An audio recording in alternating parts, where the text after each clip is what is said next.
नमस्कार विद्यार्थी मित्रांनो, पुढचं वर्षभर 2024च्या पूर्व आणि मुख्य आणि 2025च्या पूर्व आणि मुख्य अशा खूप साऱ्या परीक्षा होणार आहेत.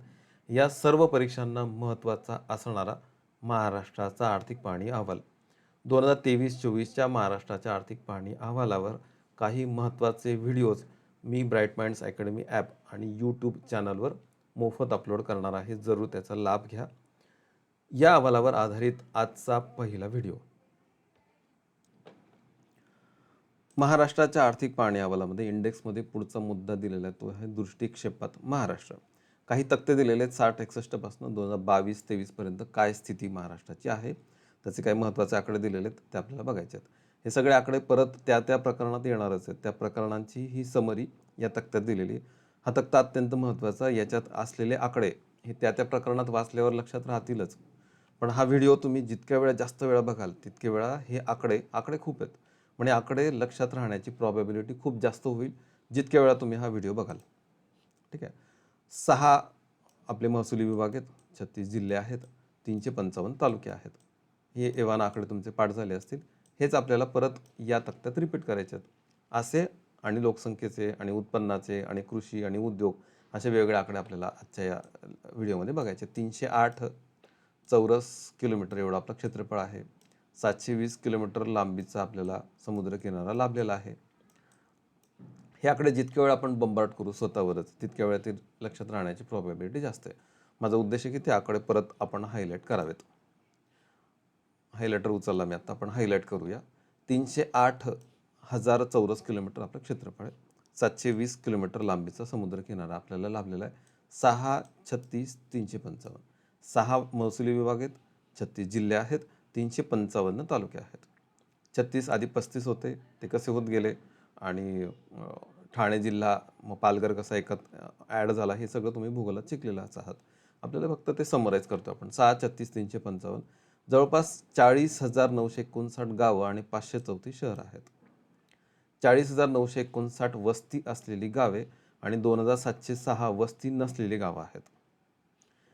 शहरांची संख्या 534 आहे. 534 534 शहरं आहेत, लक्षात ठेवा. आपण पुढचा मुद्दा जनगणनेनुसार लोकसंख्या 11.23 कोटी लोक महाराष्ट्रामध्ये राहतात, म्हणून सेकंड पॉप्युलस स्टेट आहे. 11.23 कोटी लोक महाराष्ट्रात, त्यापैकी 5.8 कोटी पुरुष आहेत, 5.4 कोटी महिला आहेत. बरोबर. त्याच्यामुळे 929 लिंग गुणोत्तर आहे आपल्या महाराष्ट्राचं. 5.8 कोटी पुरुष, 5.4 कोटी महिला. 6 कोटी लोक गावात राहतात, 5 कोटी लोक शहरांमध्ये राहतात. बरोबर. त्यामुळे 45.2 आपलं नागरी लोकसंख्येचं प्रमाण आहे. 45.2%. 1.32 कोटी लोक अनुसूचित जाती आणि 1 कोटी लोक अनुसूचित जमातीतील आहेत.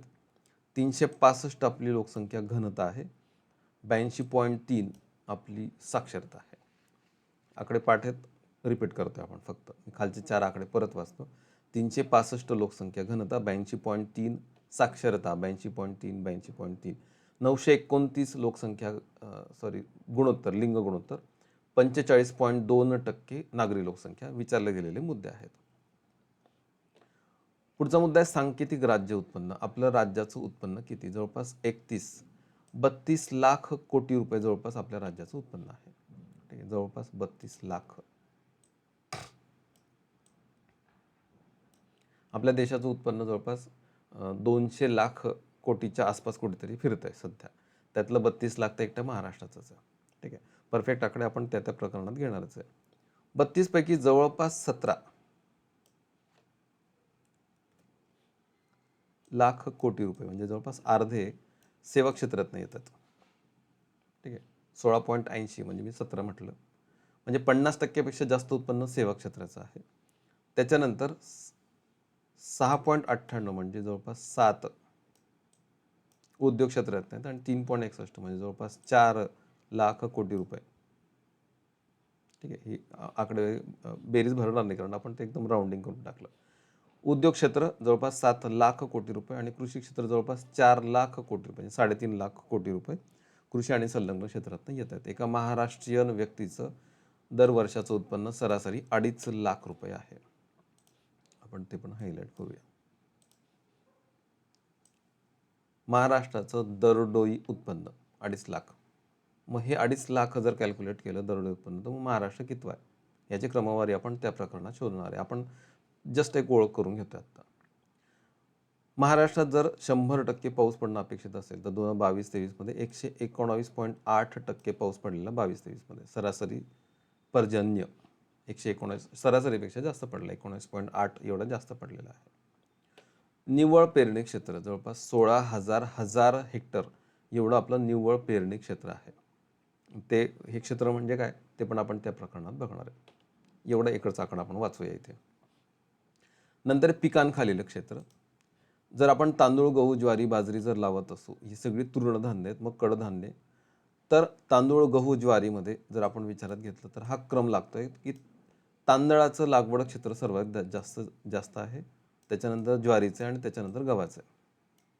हा क्रम विचारला जातो, हा क्रम लक्षात ठेवा. आपण आता तिथे पण बघणारच आपण त्या प्रकरणात. तांदळाचं लागवड क्षेत्र 1,687,000 हेक्टर आहे. 1687,000 हेक्टर. त्याच्यानंतर ज्वारीचा क्रमांक लागतो. ज्वारीचं लागवड क्षेत्र दुसऱ्या क्रमांकाचं आहे, गव्हाचं लागवड क्षेत्र तिसऱ्या क्रमांकाचं आहे. 1, मग 2 आणि मग 3. पण उत्पादन विचारात घेतलं तर तांदळाचं उत्पादन पहिलं आहे, गव्हाचं उत्पादन दुसरं आहे आणि तांदळाचं उत्पादन तिसरं आहे. ज्वारीचं. तांदूळ, गहू, ज्वारी ज्या क्रमाने लिहिले त्याच क्रमाने त्याचं उत्पादन आहे. 3,963,000 टन तांदूळ, 2,301,000 टन गहू, 1,551,000 टन ज्वारी. म्हणजे ज्वारीचं इल्ड कमी आहे म्हणून ज्वारीचं उत्पादन कमी भरतं.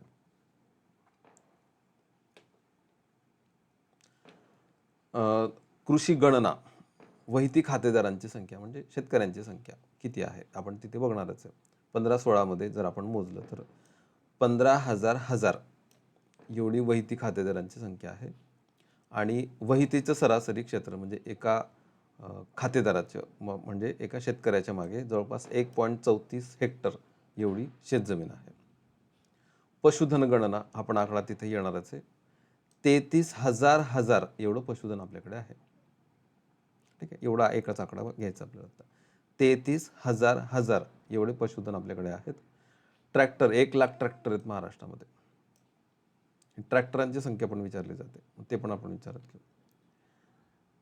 61,965 चौरस किलोमीटर वनक्षेत्र आहे. आपण वर्ग घेतला आपण 308,000 चौरस किलोमीटर आपलं राज्याचं क्षेत्रफळ आहे. पैकी जवळपास 62 म्हणजे 61.9 हजार हेक्टर एवढी वनक्षेत्र आहे.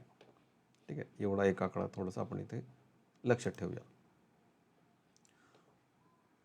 औद्योगिक गुंतवणूक, मजुरांची संख्या, मजूर प्रकल्पांची संख्या महत्त्वाचं नाही आहे. प्रस्तावित गुंतवणूक महाराष्ट्रामध्ये जवळपास हा एक इकडे लपलेला आकडा आहे. 18,38,000 कोटी रुपयांची गुंतवणूक झालेली आहे. ठीक आहे, आणि त्यात आणखी जर परकीय गुंतवणूक बघितली तर मग महाराष्ट्र अग्रेसर आहे. ते आपण त्या प्रकरणात येईलच. दशलक्ष किलोवॅट तास या स्वरूपात जर आपण वीज मोजली तर आपली वीज निर्मिती आहे जवळपास 1,34,330 दशलक्ष मिलियन किलोवॅट तास आणि आपला वापर आहे 150,771. म्हणजे जेवढी निर्मिती होते त्यापेक्षा आपला वापर जास्त आहे, त्यामुळे आपल्याला विजेची आयात करायला लागते. ते पण त्या प्रकरणात येणारच आहे. नंतर आपण ह्या विजेचा वापर कुठे कुठे करतो, कसा करतो असा क्रम लावला तर सर्वाधिक वीज औद्योगिकसाठी लागते, त्याच्यानंतर कृषीसाठी लागते आणि त्याच्यानंतर घरगुती वापरासाठी लागते. हे पण आकडे विचारले जातात, आपण क्रम विचारला जातो. आकडा नाही, क्रम माहिती पाहिजे. सर्वाधिक वीज कुठे वापरली जाते, औद्योगिक, त्याच्यानंतर कृषी आणि मग उरली सुरली ती घरात वापरली जाते. बँका, अनुसूचित वाणिज्य बँकांची 31 मार्च 2023 रोजी संख्या विचारात घेतली तर बँक कार्यालये आपल्याकडे जवळपास 13,592 होत्या आणि ग्रामीण लोकसंख्येसाठी 3,230 होत्या. 13,000 3,000 ह्या ग्रामीण लोकसंख्येत ग्रामीण भागातल्या बँका होत्या. याच्या संदर्भात काही पण आकडे नंतर येणारच आहेत, पण काही पण आकडे विचारले गेले तर एक 2-3 गोष्टी अशा आपल्याला लक्षात ठेवायला लागतील, की ठेवी असू देत, कर्ज असू देत, शाखा असू देत, बँका असू देत, वाणिज्य बँका असू देत, सहकारी बँका असू देत, पॅक्स असू देत, याच्या बाबतीमध्ये महाराष्ट्र बऱ्यापैकी अग्रेसर राज्य सापडतं. त्यामुळे त्या संदर्भात काही प्रश्न विचारला गेला तर लॉजिकली महाराष्ट्र हे टॉप असणारं स्टेट आहे. नॉट ऑलवेज, म्हणजे त्या त्या विशिष्ट आकड्यांमध्ये तो बदल होऊ पण शकतो, पण एवढं एक लॉजिक जे आपल्याला त्या प्रकरणात पण सापडणार आहे, त्या प्रकरणात आपण वाचणार आहे. शिक्षण, प्राथमिक शाळा किती, विद्यार्थी किती, हजर किती, माध्यमिक शाळा किती आणि विद्यार्थी हजारात किती, हा पण आकडा दिलेला आहे. तर जवळपास 1,00,000 प्राथमिक शाळा आपल्याकडे आहेत. 6,000 एवढी मुलं आपल्याकडे शिकतात. 6,630 हजार, ठीक आहे, एवढी मुलं, जवळपास म्हणजे 6.6 कोटी एवढी मुलं आहेत शाळेमध्ये जाणारे. रुग्णालये, दवाखाने, जन्मदर, मृत्यूदर, अर्भक मृत्यूदर, हे दवाखाने रुग्णालयाची गरज नाही आपल्याला. जन्मदर 15 आहे, 1000 लोकसंख्येमागे जन्माला येणारी बालकं, तर हजारामध्ये 15ची भर पडते दरवर्षी आणि 5.5 लोक दगावतात. मृत्यूदर 5.5 आहे, ठीक आहे. अर्भक मृत्यूदर 16 आहे. इन्फंट मॉर्टॅलिटी रेट, अर्भक म्हणजे त्यांनी इन्फंट घेतलेला असावा. वाहतूक, रेल्वे मार्गांची लांबी, 6,240 किलोमीटर लांबीचे रेल्वे मार्ग आहेत महाराष्ट्रामध्ये. आपण ते कम्पेअर पण करणार आहे भारताबरोबर आणि त्या प्रकरणात त्याची चर्चा पण वेगळी करणार आहे. एकूण रस्त्यांची लांबी 3,25,489 किलोमीटर एवढी रस्त्यांची लांबी आहेत. 43,000 एवढी तर वाहनच आहेत आपल्याकडे, ठीक आहे. पॅक्स, प्राथमिक कृषी पतसंस्था, 21,000 प्राथमिक कृषी पतसंस्था आहेत महाराष्ट्रामध्ये. आणि मी आता सांगितलं की सर्वाधिक पॅक्सची संख्या महाराष्ट्रात आहे, ठीक आहे. मग सहकारी संस्थांची संख्या, सहकारी संस्थांचे खेळते भांडवल, हे पण मुद्दे ते आपल्याला लक्षात ठेवायचे नाही आहेत. स्थानिक स्वराज्य संस्था, ठीक आहे, हे विचारलं जातं. 34 जिल्हा परिषद आहेत, 27,913 ग्रामपंचायती आहेत, 351 पंचायत समित्या, नगर परिषदा 245, 29 महानगरपालिका, 146 नगरपंचायत आणि 7 कटक मंडळ आहेत. हे सगळे मुद्दे आपण परत रिपीट करू, ठीक आहे. जिल्हा परिषद आहेत 34, ग्रामपंचायत 27,913, पंचायत समित्या 351, नगर परिषद आहेत 245, महानगरपालिका 29 आहेत, नगरपंचायत 146 आहेत, 7 कटक मंडळ आहेत. दृष्टिक्षेपात महाराष्ट्र, याच्यामध्ये आपण महाराष्ट्राच्या महत्त्वाच्या आकड्यांना हायलाईट केलं. आता आपल्याला हे महाराष्ट्राचे आकडे भारताच्या आकड्यांबरोबर कम्पेअर करायचं आहे. आता परत कम्पेअर केलं आणि पुन्हा एकदा वाचलं तर कम्पॅरेटिव्हली आणखी लक्षात राहण्याची प्रॉबॅबिलिटी वाढेल. त्यामुळे हा व्हिडिओ पुन्हा पुन्हा बघितला आणि पुन्हा पुन्हा तो भारताच्या आकड्यांबरोबर कम्पेअर केला तर लक्षात राहण्याची प्रॉबॅबिलिटी आणखी वाढणार आहे. 11 कोटी लोक महाराष्ट्रामध्ये राहतात, 121 कोटी लोक भारतात राहतात. 2011ची जनगणना. भारतातल्या एकूण लोकसंख्येपैकी 9.3% लोक महाराष्ट्रामध्ये राहतात. हे आकडे टक्केवारीचे आहेत. हे सगळे, हा कॉलमच टक्केवारीचा आहे. तर भारतातल्या 9.3% लोक महाराष्ट्रामध्ये राहतात, बरोबर. 5.8 कोटी पुरुष आहेत, 5.4 कोटी महिला आहेत. हे कम्पेअर करण्याची गरज नाही. आपण हे पण बघितलं, 6 कोटी लोक गावांमध्ये राहतात, 5 कोटी लोक शहरांमध्ये राहतात. गावांमध्ये राहणारा ग्रामीण भारत जर विचारात घेतला तर 7.4% लोक महाराष्ट्रातल्या गावांमध्ये राहतात आणि शहरांमधले भारतातले लोक विचारात घेतलं तर 13.5% शहरांमधली लोक महाराष्ट्रातल्या शहरांमध्ये राहतात, असा त्याचा अर्थ होतो, ठीक आहे. तर जवळपास 13.5% शहरी लोकसंख्या भारतातली महाराष्ट्रात आहे. 929 लिंग गुणोत्तर बघितलं आपण महाराष्ट्राचं, जे भारताचं 943 आहे. आपण बघितलं महाराष्ट्राची साक्षरता 82.3 आहे, ती भारताची 73 आहे, 72.99. 2001 ते 2011 लोकसंख्या जेव्हा 17.7% वाढली तेव्हा महाराष्ट्राची ती 16% वाढलेली आहे, बरोबर. आपण असं बघितलं की 2.3 कोटी लोकसंख्या अनुसूचित जाती आणि जमातीतील आहे. वर बघितलं आपण 1.3 कोटी अनुसूचित जाती आणि 1 कोटी जमाती, असे 2.3 कोटी आहेत. तर अनुसूचित जाती जमाती प्रवर्गातील भारतातील लोकसंख्यापैकी 7.8% एवढी लोक महाराष्ट्रामध्ये राहतात. काम करणारं महत्त्वाचं नाही आहे. 308,000 चौरस किलोमीटर महाराष्ट्राचं भौगोलिक क्षेत्र आहे. ते 3290 भारताचं आहे. भारतातल्या क्षेत्रफळापैकी 9.4% एवढं क्षेत्रफळ, भौगोलिक क्षेत्रफळ महाराष्ट्राचं आहे. म्हणून क्षेत्रफळाच्या दृष्टीने तिसरं मोठं राज्य महाराष्ट्र आहे. निव्वळ पेरणी क्षेत्र आपण बघितलं 16,650,000 हेक्टर. तर भारतामध्ये जेवढं लागवड क्षेत्र आहे निव्वळ पेरणी क्षेत्र, त्यापैकी 11.8% एवढं निव्वळ पेरणी क्षेत्र महाराष्ट्रामध्ये आहे. पुढे प्रमुख पिकांखालील क्षेत्र. जर आपण तांदूळ, गहू आणि ज्वारी जर विचारात घेतली तर आपण वर 2022-23 आकडे बघितले होते, पण त्याच्या आधीचं जे वर्ष आहे 2021-22, ठीक आहे, आणि 19-20 ते 21-22 या वर्षांची सरासरी बघितली तर आपण वर असं बघितलं होतं की सर्वाधिक पिकांखालील क्षेत्र महाराष्ट्रामध्ये पहिलं तांदूळ, दुसरं ज्वारी आणि तिसरं गहू असं होतं. बरोबर, आपण वरच बघितलं. पण जर 19-20 किंवा 21-22चे आकडे घेतले, आपण ते 22-23चे बघितले, तर सर्वाधिक लागवड क्षेत्र इथे ज्वारीचं सापडतंय, 2 नंबर तांदळाचं सापडतंय आणि 3 नंबर गव्हाचं सापडतंय. तर 22-23च्या आधी ज्वारी हे सर्वाधिक लागवडीखालचं क्षेत्र होतं. बरं, भारतामध्ये मात्र पहिला क्रमांक तांदळाचा आहे, दुसरा क्रमांक गव्हाचा आहे, तिसरा क्रमांक बाजरी,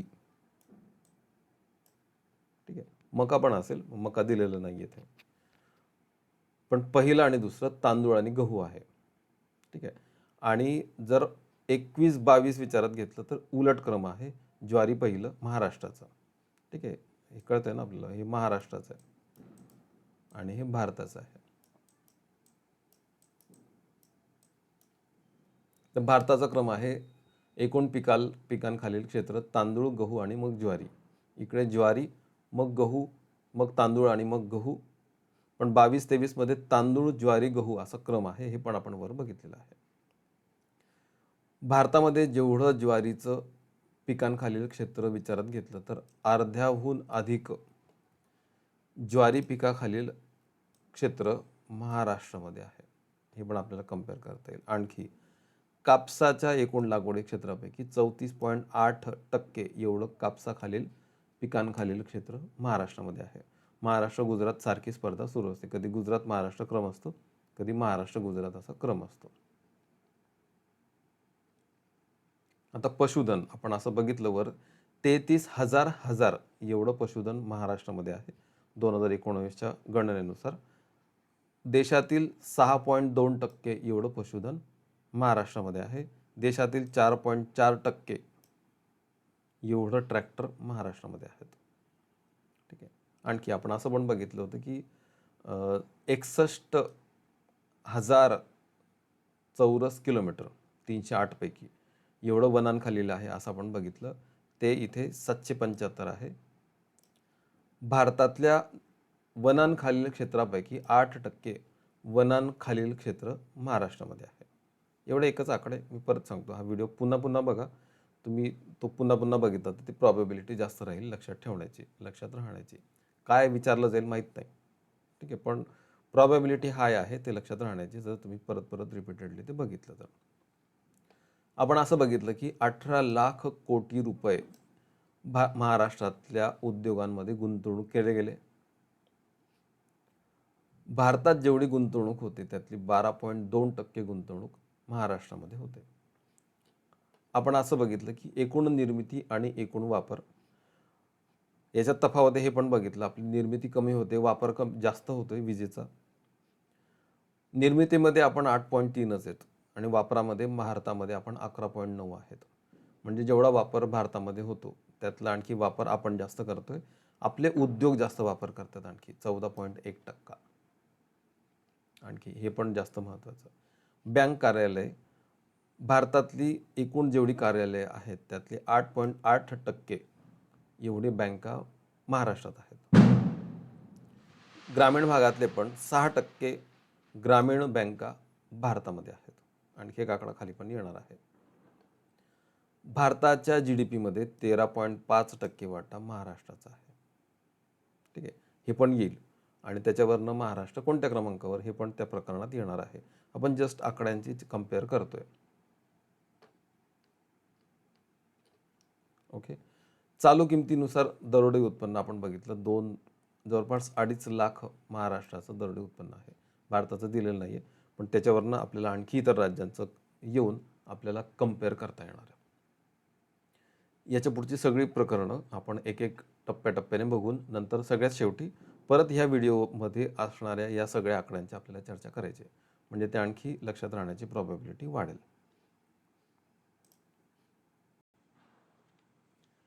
लवकरच भेटूया पुढच्या व्हिडिओमध्ये. आजच bright minds academy app download करा. तुम्हाला पुढच्या सर्व परीक्षांसाठी महत्त्वाचे ठरणारे विविध व्हिडिओ कोर्सेस या ॲपवर उपलब्ध आहेत. जरूर एकदा स्क्रोल करा. Thank you so much. Have a nice day.